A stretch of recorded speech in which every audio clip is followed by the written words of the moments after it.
पीर वारिस शाह फरमांदे ने लख शमस कमर कुर्बान करां तेरे शहर मदीने आली तो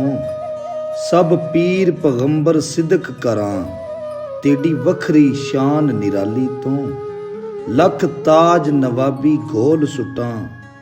तेरी सोहनी चादर काली तो मैं वारस जन्नत वार देवां तेरे रोजे पाक दी जाली तो ते बेबोल दी भी तैनू समझ नाही जेड़ा नित तेरे विच बोलदा ए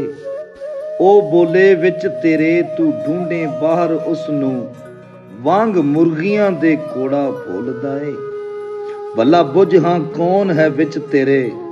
शायद ओ होवे जिन्नू तोलदा ए बुल्ले शाह जुदा नहीं रब तेथों